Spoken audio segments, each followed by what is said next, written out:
What up, world?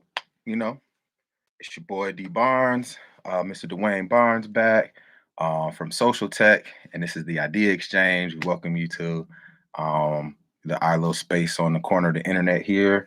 It was once said that small minds talk about people, average minds talk about events, and large scale minds talk about ideas. And so I love to talk about the ideas, as you already know. Um, Today, it's going to be a quick one. But I just want to get on and say what's up to everybody. One thing I think is dope is that, before I say anything else, I want to give a shout out to the Jigga Man himself, Jay-Z, Sean Carter. If you know anything about me, you know I have a long-standing affinity for Jay, but I'm also not afraid to be critical on his work. Um, I think that this latest venture, so if you've been sleeping under a rock, Ace of Spades, which Jay-Z, Sean Carter bought a investing interest in early and kind of built the brand over the years. I think it was by 2014. Um, uh, uh, Hennessy Moet just came in at 50% in the company, still giving Jay and his team a majority interest or 50-50 interest, which I think is interesting. Now, one thing, so before I say this, I already know people going, the people who got whatever they're gonna have to say about it, and I do too. Is this really talking about the integrity of the business? All of that stuff is cool. But for today, I just want to kind of talk about, so I'm watching MSNBC on my phone in line at Starbucks this morning to get, some lattes and hot chocolate, for the kids and stuff. And I hear him on SWAC say, Jay-Z, rapper mogul, Jay-Z, Sean Carter is going to be on um, a Squawk in the morning. I'm like, what? What Jay doing on there? And when I found out what happened, I think it was just so dope to see one somebody at that level on Squawk, you know what I'm saying? Somebody we grew up rooting for and watching like that, and then also to see what they were talking about. I think one thing that was interesting, this wasn't an entertainment thing. This didn't have anything to do with race and class and culture. This was about business.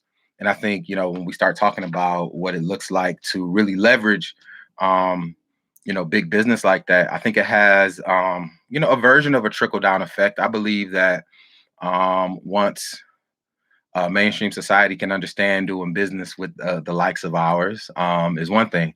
But I also think, I'm not naive enough not to think that Jay-Z's business standings, his, billionaire status, being able to be in those right rooms kind of helped that happen.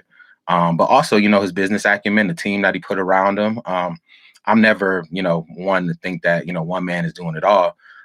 One man probably has, a great stake in it and doing a lot with it. But it's the people that make the dream come real. So who's ever in his team, at Rock Nation, at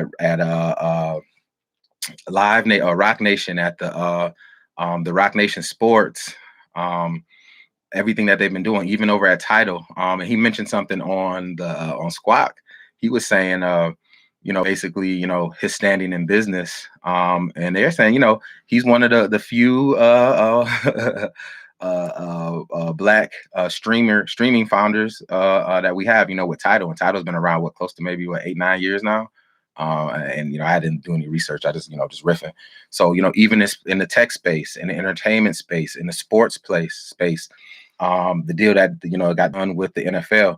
And I'm not saying all these are by the book perfect examples of how to do business, but I'm just saying there are opportunities to leverage. And so I just wanted to give Jay a lot of love for that, the team, his position in the culture, and I think all of those things are lessons that we can learn. While we all won't end up being Jay-Z and we all won't be going platinum and hitting billionaire status. However, I do think there are lessons that we can learn. So when we talk about the person, for this is Jay-Z. The idea or the event is the 50-50 venture with Moet Hennessy, who likes the urban demographics anyway. You already know how they run. But I think the bigger idea is around business at that level. the level of equity and ownership they get to keep, the amount that they get to pull out because somebody else is coming in, how else that can be leveraged, in the business or otherwise into the next things. One of my favorite songs since it came out is Entrepreneur by Jay-Z and Pharrell. And I think what's so dope about that song is, given today's context, we living in a space where, men are kind of, the brothers are kind of having to adjust to this new normal, of in their place in society, their place in the family, et cetera, et cetera. And to have, two brothers like that come out, with a song, and 80% of the song is black man, black man, black man, black man, black man, black man. Just to be able to hear that resounding call. I have two sons, so to be able to play them things that have them in mind, to be able to have that message of, you can do it. I love Pharrell's hook on there. This is just a song that I really love. So to bring it back full circle, I'm really proud of what, Jay and his team are doing, not just just for him by himself, but what it means for the culture. If you came up, when I came up during the late 90s, and early 2000s, his place in the culture was big. Him, Puff, Dr. Dre, Master P, those were the moguls that we looked at and we aspired to. So to see, Jay continue to make these steps, and inspire us along the way as well. But like I said, it isn't without critique. It isn't without a review and a strong eye, because I think both of these entities are privately held. A lot of the numbers won't be out there, I'm assuming, unless it's some really good investigative journalism. But I'm pretty sure it's going to be a story that comes and goes like the rest of them. But I thought it was worth talking about. I thought it was worth mentioning. And this is just kind of, a quick pod. I read the story earlier. I shared a text with my homeboy. And we was gigging off of it. And I was like, I thought to myself, I said, if I could send this to anybody, I know, who I can get the response from that I'm looking to get. And so it was dope. And so, we had a quick text conversation about that. And then I went back a little bit to see, when he first started the venture, when Jay first started the venture into Ace of Spades, kind of what was the stake that he bought into.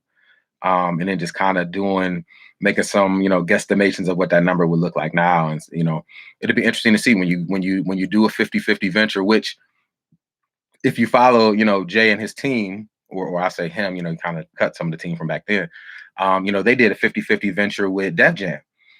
He did 50-50 venture. If you see the title of this, 50-50 venture with them S.dots kick off. And, that those kind of business arrangements have been very, very fruitful for him. Even the one they did when he dropped Holy Grail, which wasn't one of my favorite albums. Out of all the albums he had, that's probably the one I listened to the least. But they did the deal where it came on the album, and they sold X number of phones, so it was already platinum. So, those ventures that he's been finding himself into, even the venture with the NFL, which was, very critical at the moment, or when it happened, I think we're starting to see, some of that pay off. So I think it's interesting, So, I just want to give a big shout to the Jigga Man himself. Seeing him on Squawk today on CNBC was dope because, I think, as we continue to get our business up and keep our money where it should be, when you turn on the channel and you can see other people like that, I think it's dope. Because for me, I'm waiting to see who the brother gonna be on there anyway. Because during the day it's always a one or two little smothered in there, that who's gonna be in there talking something about finance or the business or whatever. So I just wanted to be here a couple minutes. I'm gonna do 10 minutes. I'm at like 9 minutes, so I'll keep riffing until then. But yeah, big shout out to Jay. Big shout out to the venture. I can't wait to see what it looks like. I wonder, another part of it that made it very unique as well. And they mentioned it during the interview. If you grew up listening to Jay's music or you went back, Cristal was what they were talking about. That was the drink of choice to show, you was balling and you had it. But was it? I don't remember how long it was. Maybe 6 years ago or something. Now, the head of Cristal came out. I was like, we didn't make our drink for that. That ain't our demographic. We don't want them people X, Y, and Z. And so, some of us would have said, I'm taking my ball and I'm going home. Or I'm going to get another brand.